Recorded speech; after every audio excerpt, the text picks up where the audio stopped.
Every basketball fan around the world knows the legend of MP.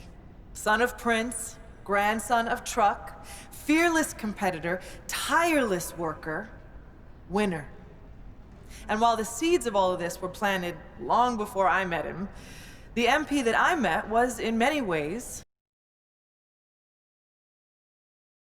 still a child. Now, I don't mean that as an insult. When he first walked into my office, he was only 19 years old. How many of you were fully formed adults at 19, huh? Shaq? I'm looking at you specifically, buddy.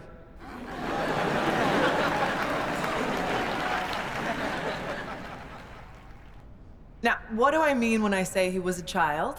Well, for one thing, he had a child's enthusiasm for the game. MP hung on my every word when we first met. Listened to everything I said like it was the most important thing he had ever heard. I mean, he really did listen. You know, he'd go out and execute something you talked about in a film session like he'd been working on it his entire life. But he was a child in other ways, too. For one thing, he was obsessed with Ninja Turtles.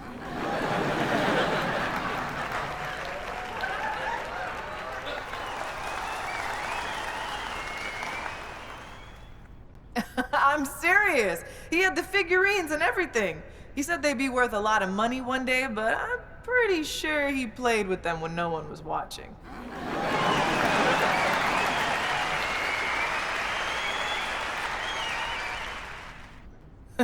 What I'm trying to say is that MP was himself, first and foremost, from day one in the league until the day he retired.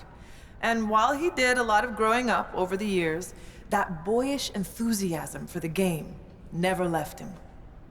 It's what made him great. He never lost that passion for learning and growing and getting better. And I'm pretty sure he still has those Ninja Turtle figurines laying around somewhere. Now, you can't talk about MP without talking about his accomplishments on the court. So, let me talk about some of the most impressive.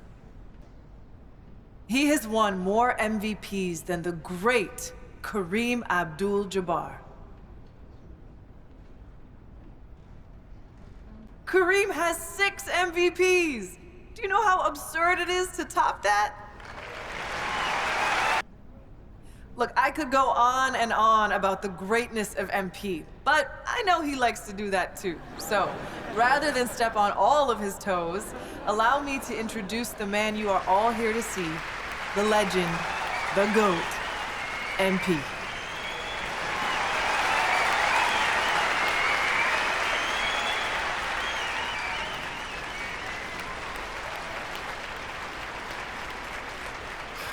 Thank you so much. And thank you, Coach Warren, for that beautiful introduction. Some people might be wondering why you took a few shots at me in my extremely valuable collectibles, but anyone who knows you knows you're a master motivator, and anyone who knows me knows I rise to the occasion when I've been disrespected. So once again, thank you from the bottom of my heart for helping me unlock the best version of me. Like Coach Warren just mentioned, people know my story by now. They know about my grandpa, the late, great Truck. They know about my father, Prince, and how he joined the league as a cocky kid, but left a champion. And what they might not know is that throughout my career, me and my dad would have these sprawling conversations late into the night, where we talk about the history of the game and my family's place in that history.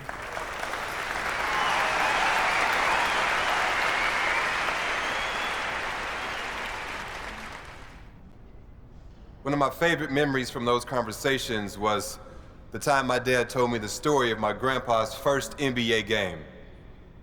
My grandpa didn't have the advantages I had growing up. He was raised in the inner city by a blue-collar father and a stay-at-home mom. There were times when they struggled to put food on the table, but he never complained. He never asked, why me? He just put his head down and got to work. He could have taken the easy way out and did things he wasn't supposed to make a quick buck. But my grandpa, he wasn't built like that.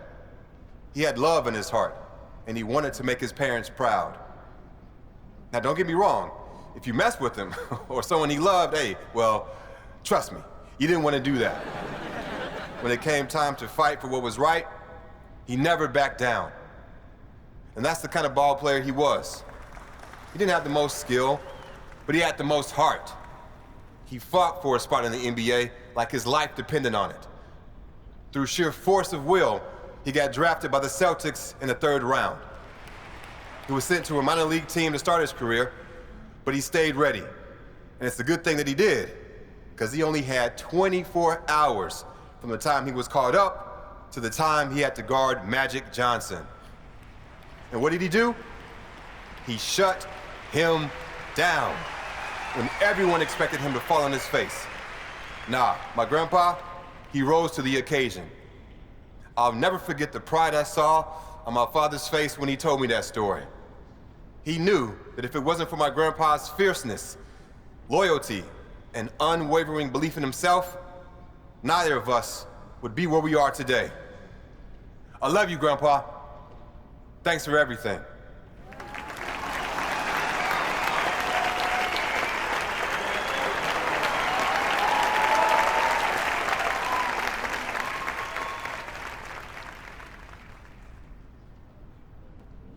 One of my favorite moments from those conversations was when my dad told me about the game that my grandpa outdueled Michael Jeffrey Jordan.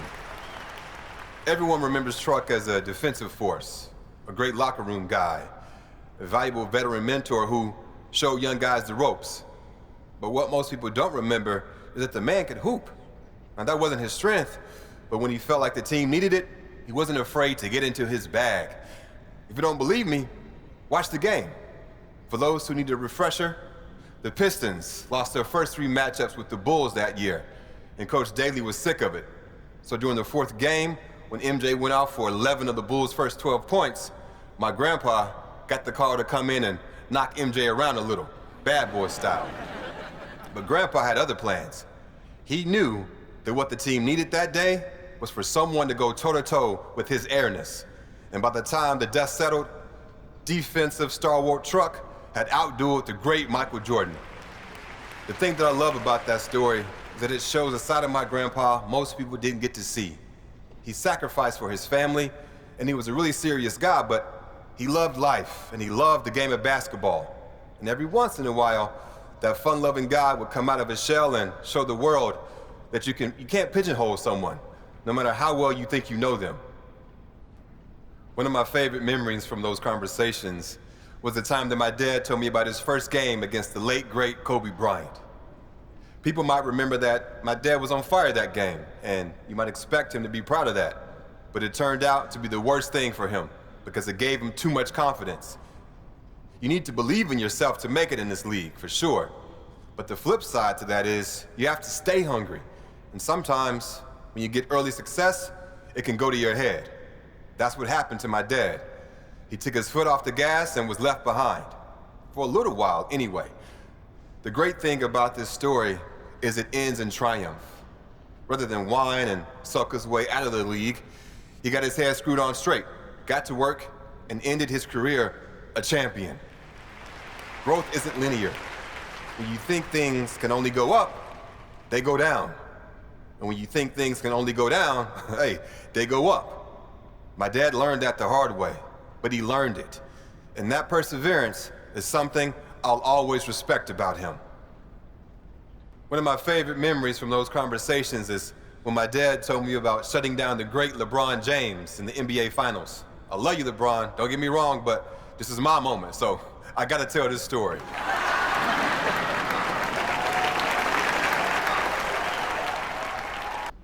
That's not always easy for someone like him.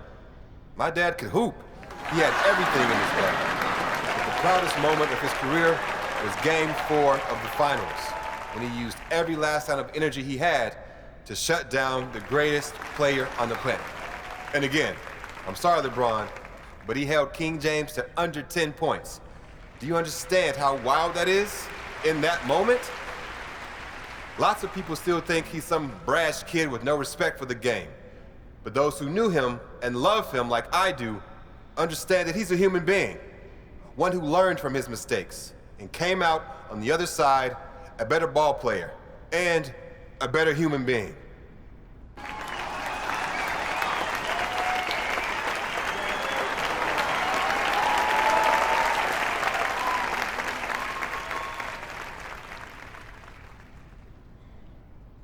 My family paved the way for me, and I had every advantage growing up. But once I got to the NBA, they couldn't play the games for me. And as a lot of you remember, my first game was the most hyped debut since LeBron James. All eyes were on me, and everyone expected me to be spectacular. So what did I do? I went out there and stunk it up. I mean, I was bad.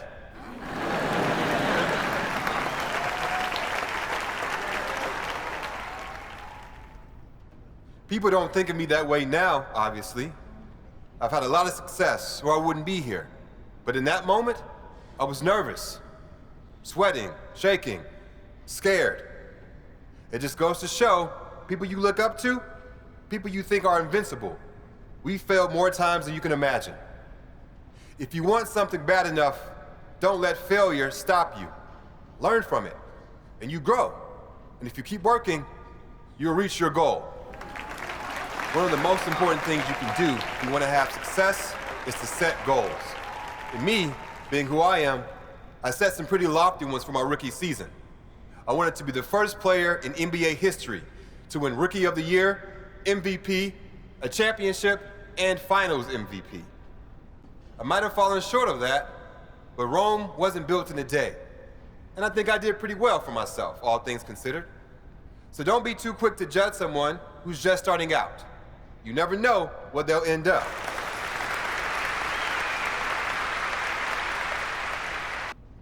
When people talk about my career, one of the first things they mention is how many championships I've won. And when I meet people for the first time, one of the most common questions I get is, what's it like to have more championships than Michael Jordan or LeBron James? Most people think I'll talk about the glory, the money, the fame.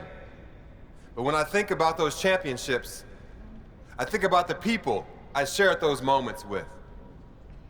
Winning means nothing if you have no one to share it with. So I'd like to thank every teammate, every coach, every friend, every family member, and every mentor who was there for me during my playing days. Without you all beside me, the winning wouldn't mean a thing.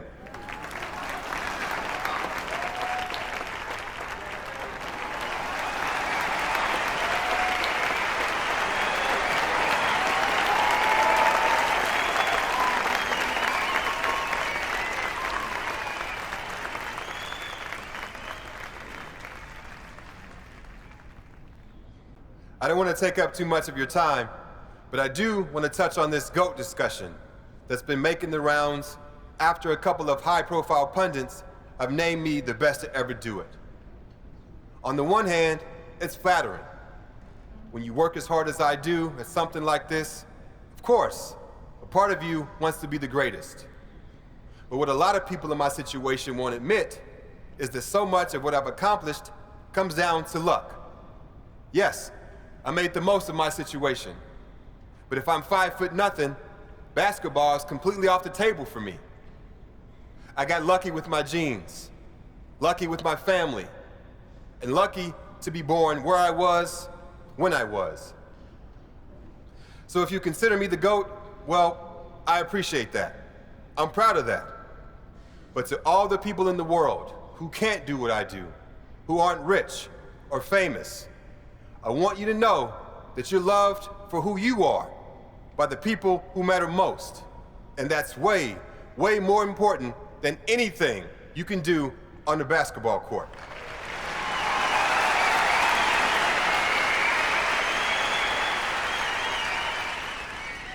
I love you all. I appreciate you all. And I thank you. Thank you for your time.